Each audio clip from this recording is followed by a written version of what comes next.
बड़ी खबर है, ये देखिए आप। क्रीमिया ब्रिज पर हमले के बदले रूस का एक और बड़ा अटैक।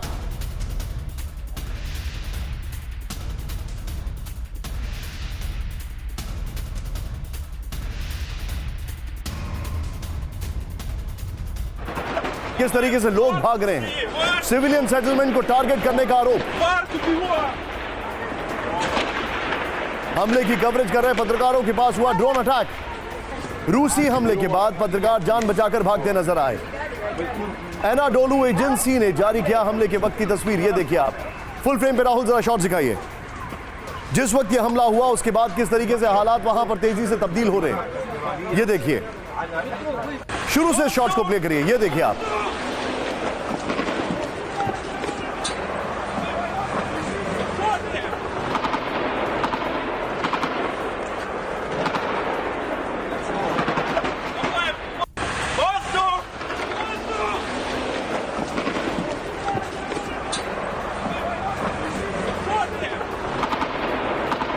इस वक्त मेरे साथ कीव से सीनियर जर्नलिस्ट मेरे साथ जुड़ चुकी हैं। मैं उनके साथ सीधे जुड़ूंगा। कैटी लिविंगस्टन मेरे साथ हैं। I hope I am loud and clear, you can hear me there. I can hear you. I hope you're safe. I hope your camera person and everybody in your crew is safe. Thank you. Now the situation is under control. There's a lot of soldiers and police around. It's safe enough. Okay, now exactly what happened in the morning or late night? Yeah, throughout the night and early this morning, almost 40 missiles were shot from the south towards Ukraine. The military was able to shoot down at least 13 over Kyiv itself, but 4 did hit their targets here in the city, including here at the train station. Some buildings were destroyed. We know that at least 1 person was killed. Almost 20 were pulled out of the rubble. Several injured, and we're still waiting on more information from the mayor and the president's office. Do you see a sense of panic? Do you see a sense of pandemonium there in Kyiv right now? Are people ready to give us a strong fight, or they want to evacuate and leave Kyiv as soon as possible? What was the scenario on February 24th? No, I would say today there's calm throughout the city. Even here at the scene, no one's running around. Of course, when the explosions happened, there was fear and people ran to shelter as quickly as they could. But the city bounces back incredibly quickly. I think it does bring back some memories from the first weeks of the war, but it also inspires people to continue fighting because they're tired of this. Do you see a very different sense of resistance from the people of Ukraine after what we have seen after last 2 attacks in Kyiv? Different in that it doesn't faze them. At this point, they're used to strikes, and they're sitting back and wondering if this is all that the second biggest military in the world can throw at them. I think they have a confidence after the most recent counteroffensive that I didn't see in the first months of the war, and it's well merited. They've made incredible gains in recent months, and plans are to continue the counteroffensive, and morale is very high.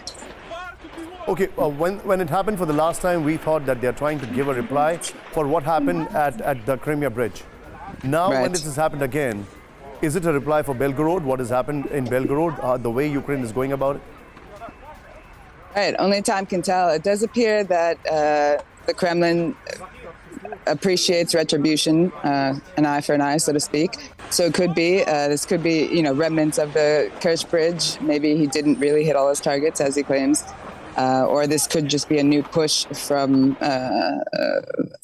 as a response to the counteroffensive overall. Time will tell. Something which actually is very beguiling is the fact that President Putin, in his last conversation with media, when he was speaking from Kazakhstan, said that he will not further destroy Ukraine.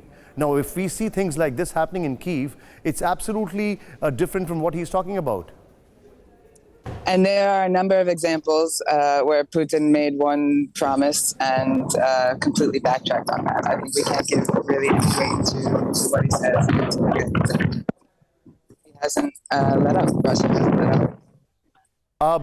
Do you have a sense, or the people of Kyiv, do they have a sense that he can also resort to a tactical nuclear weapon, which is one of the most talked about and the most feared thing right now among the media circles and the experts. Yeah, I think it's on the back of a lot of people's minds, absolutely. But given all the other challenges that people are dealing with more presently, making sure that they limit electricity and stay safe in general, I think it's not a primary concern at the moment. Most people are pretty fatalistic about it.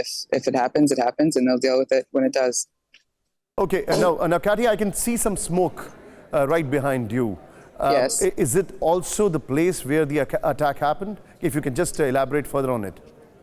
Yes, this is one of the attack sites, about a block this way, closer to the train station. They've cordoned off the area. There are military surrounding the whole site for security reasons, and they're still pulling out victims from the rubble. So we'll see what happens later. We had a couple air raid sirens today already, and I think we can expect some more.